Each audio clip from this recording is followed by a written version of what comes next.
Aray ko po, senyora. Tama na po. Maawa naman po kayo sa akin. Hindi ko na po ulitin. Tama na po. Pagbaba pa lang ni Melissa sa tricycle, dinig niya na ang umiiyak na boses ng kanyang nakababatang kapatid na babae. Dahil doon, natataranta siyang tumakbo papasok ng gate habang bitbit niya sa kanyang mga kamay ang 2 bayong na naglalaman ng kanyang mga pinamiling gulay at ulam sa palengke. Anong tama na? Bagay lang sa ito para magdala ka. Alam mo ba kung magkano yung pasong nabasag mo, ha? Mas tumindi pa ang kaba sa dibdib ni Melissa nang sumunod niyang narinig ang galit na boses na yon ng kanyang amo. Mas binilisan pa niya ang pagtakbo hanggang sa makapasok siya sa loob ng bahay. Kaagad niyang binitiwan ang kanyang mga dala nang makita niyang sinasabunutan ng babae si Mikay. Dali-dali siyang lumapit at hinila ang kapatid mula sa mga kamay nito. Senyora, tama na po. At sino ka para utusan ako?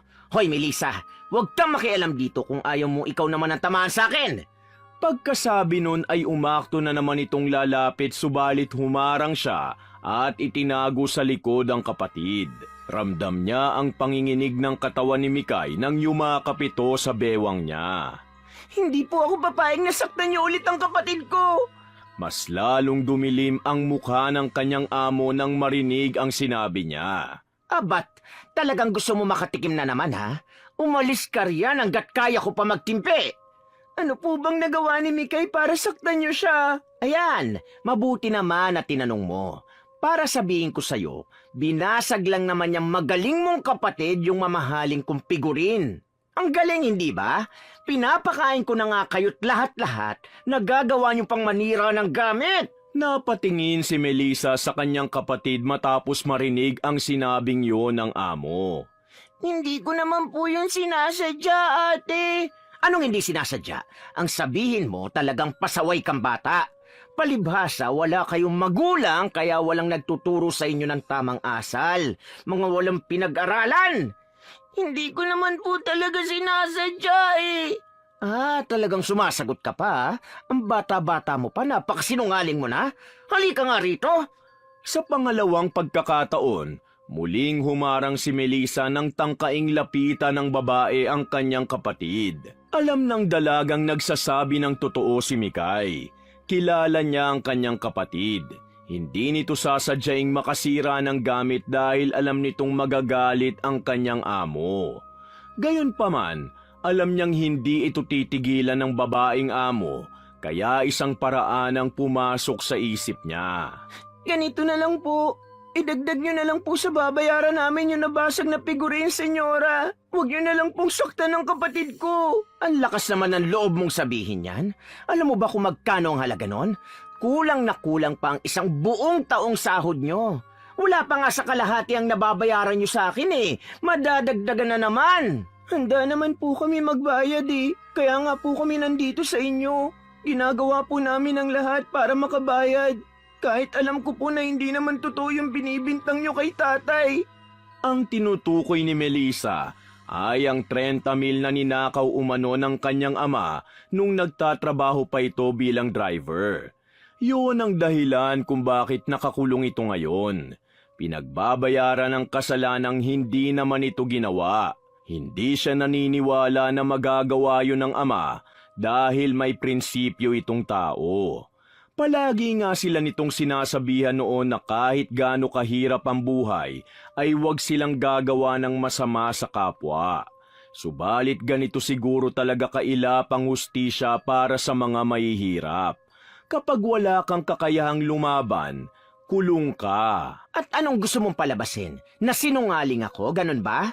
Wala kang utang na loob? Pagkatapos ko kayong tanggapin dito at pakainin, yan ang sasabihin mo sa akin? Pinagtatrabahuan naman po namin ang pagtira namin dito. At isa pa, kayo na rin po nagsabi na pwede kaming mamasukan dito hanggang sa mabayaran namin ang perang sinasabi nyo na ninakaw ni tatay. Nag-iisip ka ba o sadyang wala kang isip? Kaya ko sinabi yon dahil alam ko naman na wala kayong pambayad. Pero kung tutuusin, hindi ko naman kailangan ng serbisyo nyo magkapatid dito sa pamamahay ko. Kayang-kaya kong maghanap ng ibang kasambahay, no? At kahit ilan pa, kaya kong pasahurin. Ano, sa tingin mo ba nakikinabang ako sa pagtira nyo rito, ha? Bukod sa dagdag palamunin na nga kayo, perwisyo pa ang dulot nyong dalawa sa akin. Kung ganun po pala, bakit ayaw niyo pa kaming paalisin? Maghanap naman po ako ng trabaho sa labas para makabayad sa inyo. Paalisin? Ano kayo, siniswerte? Hanggat hindi kayo nakakapagbayad, hindi kayo pwedeng umalis dito. Sa madaling salita, pag-aari ko kayo. At dahil pag-aari ko kayo, pwede kong gawin ang lahat ng gusto kong gawin sa inyo. Naiintindihan nyo ba yon? Halika nga rito.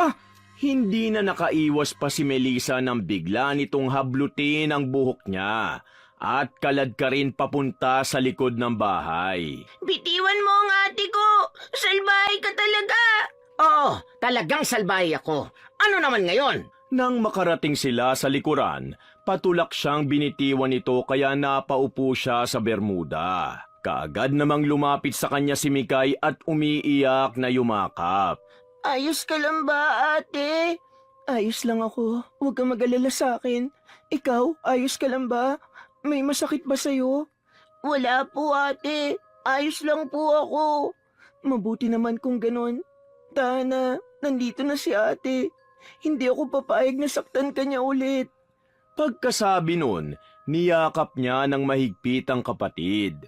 Hindi yun ang unang beses na sinaktan sila ng kanilang amo. Sa katunayan, sa loob ng 2 buwan nilang pananatili sa bahay nito, hindi na niya mabilang kung ilang beses na siya nitong napagbuhatan ng kamay at napagsalitaan ng mga masasakit na salita.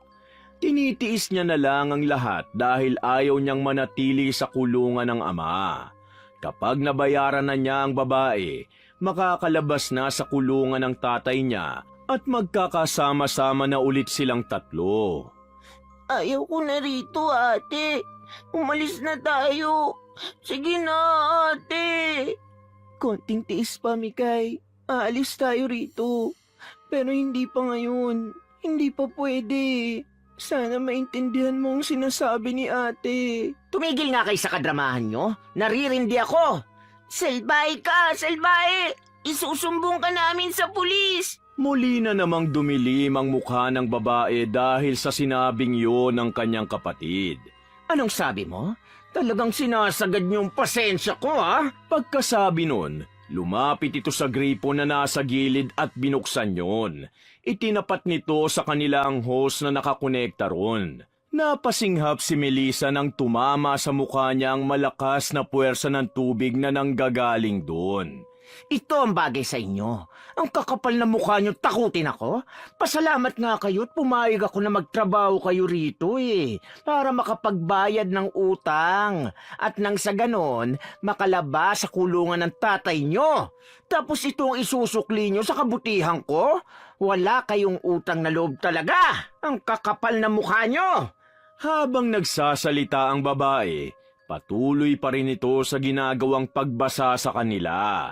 Hindi kayo kakain at iinom ng tubig ng 3 araw. Kapag nakita ko kayong kumain at uminom, malilintikan ulit kayo sa akin. Yan ang mga katagang binitiwan nito bago tumalikod at naglakad pabalik sa loob ng bahay. Nang maiwan silang dalawa, doon lang umiyak si Melissa. Awang-awa siya sa itsura nilang magkapatid. Ang sama-sama niya, ate. Masahol pa siya sa demonyo. Shh! Huwag kang maingay at baka marinig ka. Baka bumalik na naman yun at kung ano ang gawin sa atin. Totoo naman yung sinasabi ko, ate. Masama siyang tao. Hayaan mo na. May ganyan talagang mga tao rito sa mundo. Basta, konting tiis na lang. Kapag nabayaran na natin yung perang sinasabi niya na ninakaw ni tatay, pwede na tayo umalis dito. At magkakasama-sama na ulit tayong 3. Pero hindi naman magnanakaw si tatay, hindi ba? Bakit siya nakulong? Oo, Mikay. Hindi magnanakaw si tatay. Hindi niya yun gagawin kahit mamatay pa tayo sa gutom. Pero bakit siya nakulong, ate? Dahil walang hustisya para sa ating mga mahihirap. Anong ibig mong sabihin, ate? Mahirap ipaliwanag eh. Paglaki mo, maiintindihan mo rin ang lahat. Ang importante sa ngayon, magtiis na muna tayo. Paano na tayo ngayon yan, ate? Bawal tayong kumain at uminom ng tubig. Ano nang gagawin natin? Huwag mo nang isipin yun. Ako naman ang nagluluto kaya pwede akong makapagtabi ng pagkain para sa'yo. Hindi niya naman siguro maahalata yun. Paano ka po, ate? Huwag mo na akong alalahanin. Ang mahalaga, makakakain ka kahit isang beses lang sa isang araw. Sa tubig naman, may gripo naman dito sa likod eh. Pwedeng dyan tayo kumuha. Hanggang kailan tayo rito, ate? Gusto ko na umuwi sa bahay natin. Kahit kubo lang ang titira natin, mas gusto ko pa ron kesa rito. Kung tama ang kwenta ko, 10 buwan natin babayaran yung sinasabi niyang pera na ninakaw ni tatay. 2 buwan na tayo rito kaya 8 buwan na lang ang hihintayin natin ha.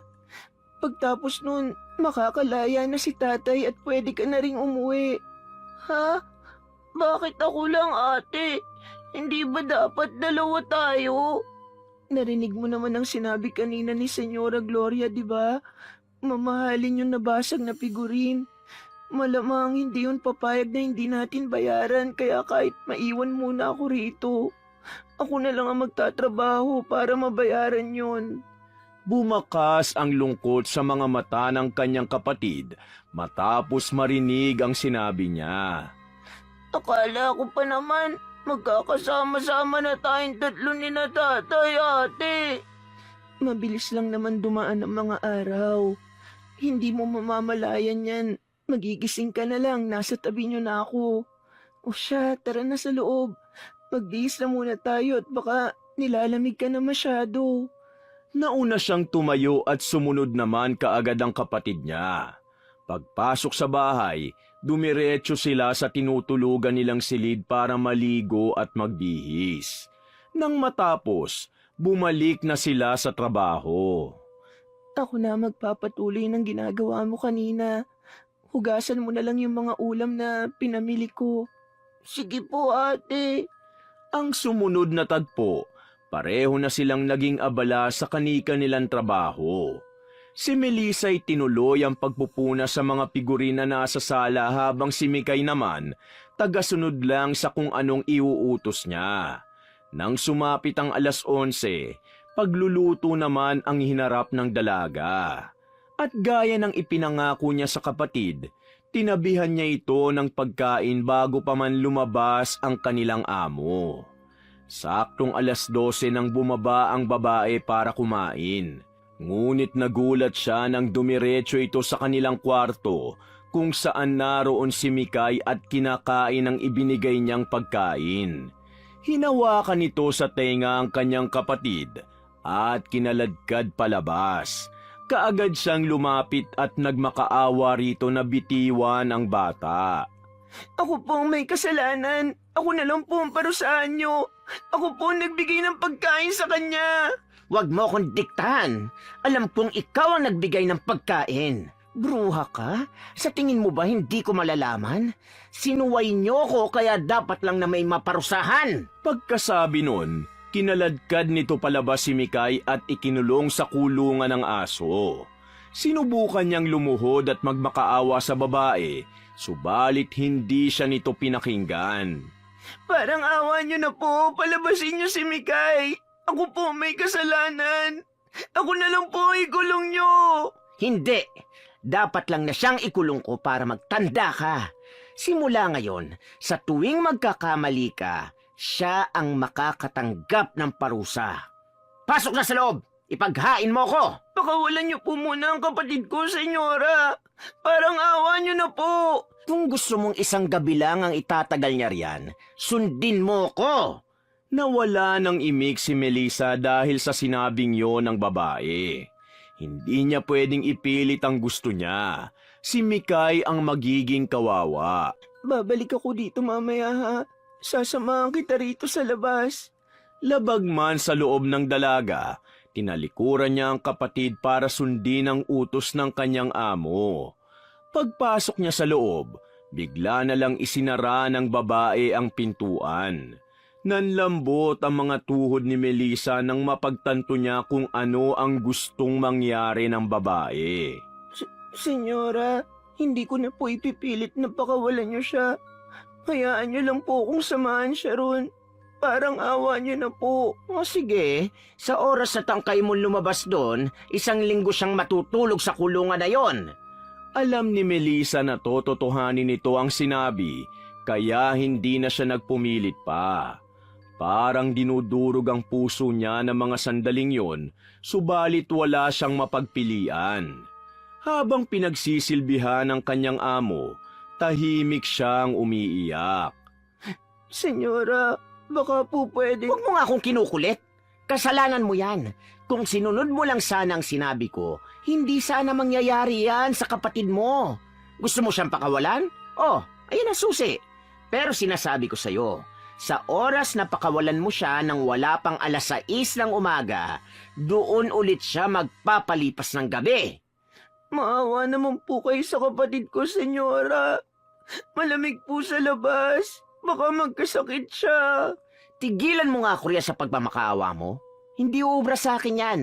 At isa pa, mas mabuti na rin na nandoon ang kapatid mo dahil makakaiwas tayo sa perwisyo na pwede niyang magawa rito sa loob ng bahay ko. Dahil alam ni Melissa na walang mangyayari sa mga pagmamakaawa niya, wala siyang nagawa kung hindi ang umiyak na lang. Nang pumasok ang babae sa kwarto, sakalang lumapit sa bintana si Melissa para tingnan ang kapatid niya. Dahil doon ay muli na naman siyang napaiyak nang makita ang nakakaawa nitong kalagayan. Kasalanan ko kung bakit ka nandyan. Patawarin mo si ate, Mikay. Huwag ka na umiyak, ate. Wala ka namang kasalanan eh. Alam ko naman po na hindi mo ginusto na mangyari sa akin to. Huwag ka pong mag-alala. Ayos lang po ako rito. Hindi kita masasamahan dyan eh. Gustuin ko man, hindi pwede dahil baka mas lalo ka lang magtagal dyan. Pero huwag kang mag-alala. Dito ako matutulog mamayang gabi. Hindi ako aalis dito. Babantayan kita. Salamat, ate. Kinagabihan, gaya ng sinabi ni Melissa sa kanyang kapatid, sa tabi ng bintana siya nagpalipas ng buong magdamag. Tiniis niyang huwag pakawalan si Mikay kahit pa nang magsimulang umulan. Mga bandang 5:00 na yon ng madaling araw. Konting tiis na lang, Mikay. 1 oras na lang pwede na kitang pakawalan. Sige po, ate. Ayos lang naman po ako eh. Kaya ko pa naman pong tiisin ang lamig. Maligo ka kaagad paglabas mo dyan mamaya ha. Para hindi ka lagnatin. Opo, ate. Salamat po sa pagbantay sa akin ha. Hindi po yata kayo natulog magdamag. Hindi ko kayang pumikit habang ikaw nandyan at nahihirapan. Dapat akong nakakulong dyan eh. Hindi ikaw. Ganito po pala ang pakiramdam na makulong kahit wala ka namang nagagawang mali, ate. Parang gusto mo na lang mawala ng pag-asa. Ganito rin siguro ang nararamdaman ngayon ni tatay sa kulungan. Siguro kung mayaman lang tayo katulad ni Senyora Gloria, hindi sana natin nararanasan ang ganito. Mahirap na nga tayo. Mas lalo pa nila tayo pinahihirapan. Bakit ganun, ate? Pera lang naman ang meron sila na wala tayo, Mikay. Yun lang din ang kaya nilang ipagmalaki. Karamihan sa mga mayayaman na yan walang nagmamahal sa kanila dahil mas nire-respeto pa nilang pera kaysa sa kapwa nila. Kaya nilang manakit sa ngalan ng pera. Hindi katulad nating mga mahihirap. Walang ibang importante sa atin kundi ang makapiling ang mga mahal natin sa buhay. Bigla ako pong namiss si tatay, ate. Kumusta na kaya siya ron? Yun nga rin ang tanong na madalas tumatakbo sa isip ko eh. Kumusta na kaya siya? Sa bawat araw na dumarating, wala akong ibang gustong mangyari kung hindi ang magkasama-sama ulit tayo. Ako rin, ate. Kapag nagkasama-sama ulit tayo, hindi na ako magdadabog kapag inuutusan niya akong bunutan siya ng puting buhok. Kahit araw-araw pa, hindi na ako magrereklamo. Miss ko na si tatay, ate. Miss ko na siya. Tuluyan ng naglandas ang mga luhang kanina pa gustong kumawala sa kanyang mga mata dahil sa sinabing yon ni Mikay. Ramdam na ramdam niya sa boses ng kanyang kapatid ang pangungulila. Pagtingin niya sa orasan, 6:00 na ng umaga kaya kaagad niyang binuksan ang pinto at lumabas para pakawalan si Mikay. 6 taon silang hindi nagkita dahil sinalubong nila ng mahigpit na yakap ang isa't isa. Ayos ka lang ba, ha? May masakit ba sa'yo? May nararamdaman ka ba? Ayos lang ako, ate. Nilalamig lang po ako. Tara na sa loob para makaligo ka at makapagbihis. Nanginginig sa lamig ang katawan ni Mikay, kaya inalalayan niya itong maglakad papasok hanggang sa makarating sila sa kanilang silid. Maligo ka na at magbihis. Magluluto na ako ng almusal. Baka magising na si Senyore. Kung hindi mo kayang kumilos, sige na. Magpahinga ka na lang muna rito. Kaya ko po, ate. Mawawala rin naman tong panginginig ko sa oras na nakapagbihis na ako. Ikaw ang bahala. Mauna na akong lumabas. Pagkasabi nun, lumabas na siya ng kwarto. Dumiretso siya sa kusina at naging abala sa pagluluto ng almusal. Saktong patapos na siya nang bumaba ang kanyang amo. Kaagad niya itong pinagsilbihan. Nasaan si Mikay? Bakit hindi ko pa siya nakikitang nagtatrabaho? Senyora, pwede po bang wag na muna siyang tumulong ngayong araw? Hindi po kasi siya nakatulog buong magdamag. Pinagpahinga ko po muna siya. Kaya ko naman pong magtrabaho mag-isa. Anong pinagpahinga? Ano ba siya rito? Bisita? Hindi. Hindi pwede. Ngayon lang naman po. Sinabi ko nang hindi pwede, hindi ba? Sino ba sa ating dalawa ang amo? Sasagot pa siya ng muli si Melissa, subalit naudlot yun dahil sa paglapit ni Mikay. Nandito na po ako, senyora. O tamo, mukha ka naman palang walang sakit tapos gusto nitong ate mo na pagpahingayin ka ng isang araw? Naulanan lang po ako kagabi pero ayos naman po ang pakiramdam ko. May ipag-uutos po ba kayo? Oo, meron. Alisin mo yung mga damo sa hardin. Nakita ko kahapon na may mga damo nang tumutubo. Pagkatapos mong gawin yon, linisin mo yung garahe. Sige po, senyora. Gagawin ko na po agad. Nang tumalikod ang kanyang kapatid, napabuntong hininga na lang si Melissa. Kahit hindi nito sabihin, alam niyang hindi maganda ang pakiramdam nito. Bukod doon, alam niyang nagugutom na rin ito sa mga oras na yon. Siya man ay kumukulo na rin ng tiyan dahil sa gutom. Kahapon pa siya hindi kumakain.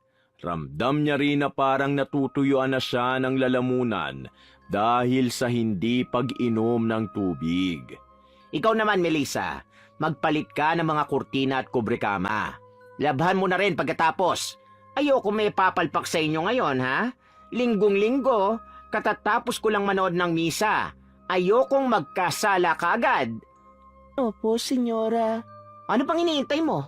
Simula mo na sa kwarto ko para saktong pagkatapos ko rito, tapos ka na rin doon. Gusto ko pa magpahinga eh. Kaagad na tumalikod ang dalaga nang marinig ang sinabing yon ng babae. Nagtuloy-tuloy siya sa itaas kung saan naroon ang kwarto nito. Makalipas pa ang ilang sandali, naging abala na siya sa paglilinis. Habang nagpapalit ng kurtina, hindi sinasadyang napatingin siya sa labas at napakunot ang noo niya nang may makita siyang matandang babaeng nakaitim na nakatayo sa labas ng gate. Puno man ng kuryosidad ang utak niya, itinuloy niya na lang ang kanyang ginagawa at hindi na pinagtuunan pa ng pansin ng matanda. Ate, bumaba ka rito, dalian mo! Boses yun ni Mikay mula sa ibaba.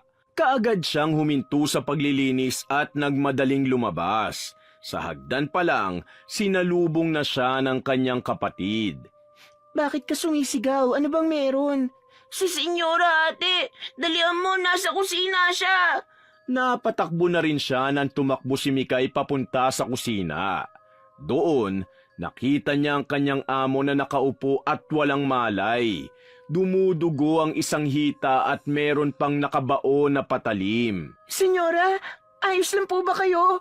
Ano po nangyari? Mikay, ano nangyari? Hindi ko alam ate, pero nakita ko siya sinaksak niya yung sarili niya. Nagsalubong ang mga kilay niya sa narinig. Ano? At bakit niya naman gagawin yon? Senyora? Senyora, naririnig niyo po ba ako? Ang dami ng dugong nawala sa kanya, ate. Kailangan na natin siyang dalhin sa ospital. Hindi pwede, Mikay. Bakit hindi pwede? Hayaan na lang ba natin siyang maubusan ng dugo?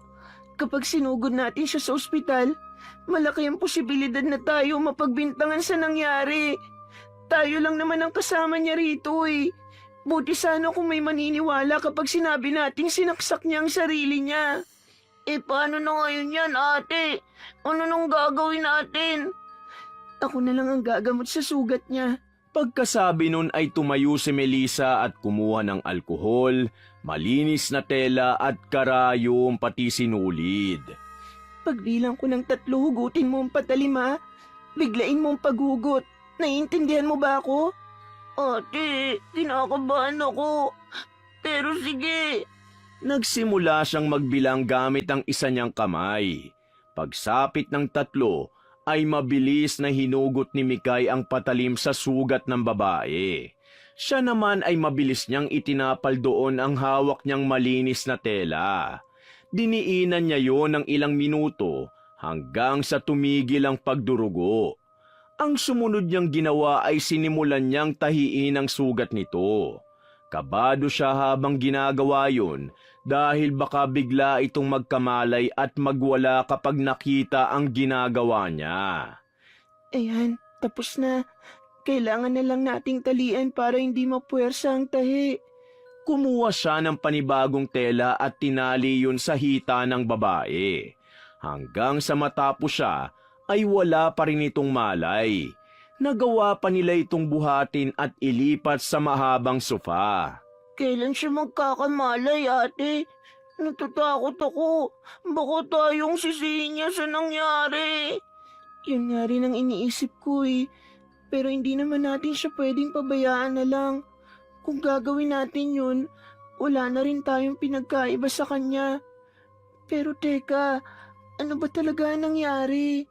Hindi ko talaga alam, ate. Pero kanina, may nakita akong matandang babaeng nakatayo sa labas ng gate. May hawak siyang parang rosaryo na kulay itim at parang may binubulong siya sa hangin. Pumasok ako para sana sabihin sa iyon. Pero pagdating ko sa kusina, nakita ko si senyorang naglalakad. Para bang wala siya sa sarili. Tapos nagulat na lang ako nung bigla niyang kinuha yung kutsilyo at sinaksak sa hita niya. Ang tandang babaeng nakaitim baka mo? Nakita ko nga rin yun kanina habang nagpapalit ako ng kurtina eh. Mula dun sa kwarto ni senyora. Sa tingin mo ba, may kinalaman siya sa nangyari? Hindi ko lang po alam, ate.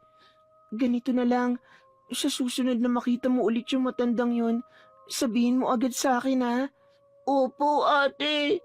Kinagabihan, nasa kusina si Melissa at nagluluto ng tawagin siya ni Mikay at sabihing nagkamalay na ang kanilang amo.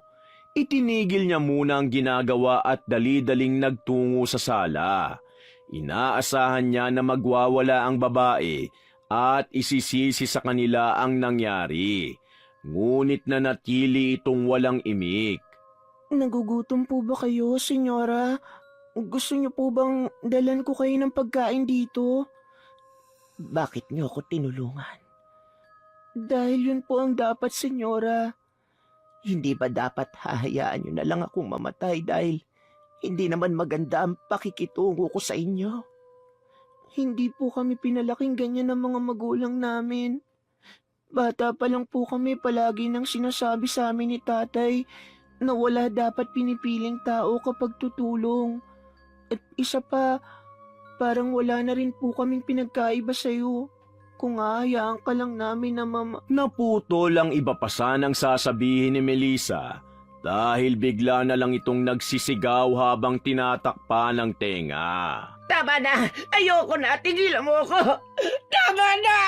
Yun ang mga salitang paulit-ulit nitong sinasabi. Dahil sa nasaksihan, isang hinala ang nabuo sa isipan ni Melissa. Lumapit siya sa bintana at sumilip. Hindi nga siya nagkamali. Naroon na naman at nakatayo sa labas ng gate ang matandang nakita niya kaninang umaga. Dito ka lang, Mikay. Samahan mo si Senyora. May pupuntahan lang ako saglit. Pagkasabi nun, lumabas siya ng bahay at malalaki ang mga hakbang na naglakad palapit sa gate. Nakita ng matandang babae na papalapit siya, kung kaya't bigla itong naglakad palayo. Nang makalabas siya ng gate, hindi niya na ito nakita pa. Gayunpaman, ramdam niyang nasa malapit lang ito.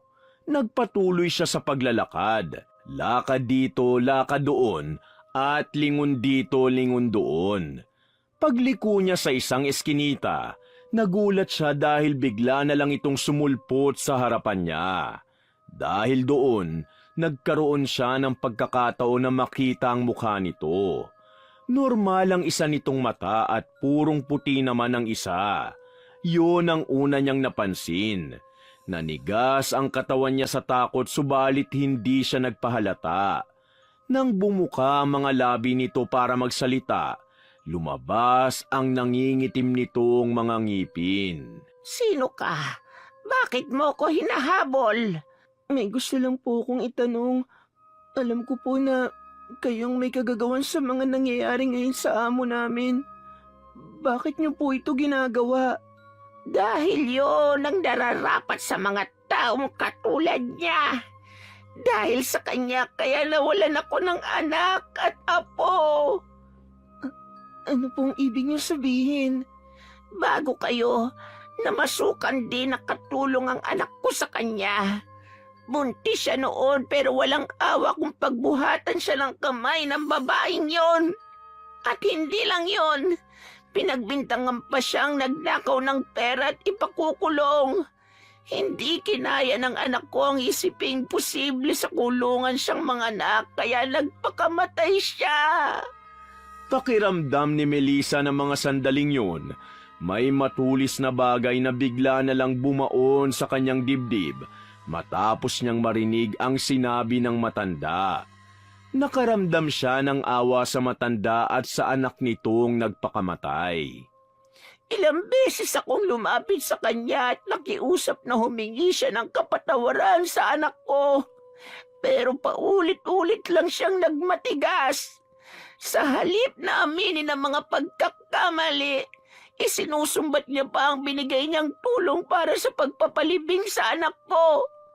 Ang babaeng yan, ginagawa niya lang laruan sa mga kamay niyang buhay na mga katulad nating mahihirap. Alam kong hindi magkakaroon ng hustisya nangyari sa anak ko. Kaya ako nang gumagawa ng paraan. Mahirap bang humingi ng tawad at aminin ang pagkakamali? Yun lang naman ang hinihingi ko sa kanya. Naiintindihan ko po ang nararamdaman niyo.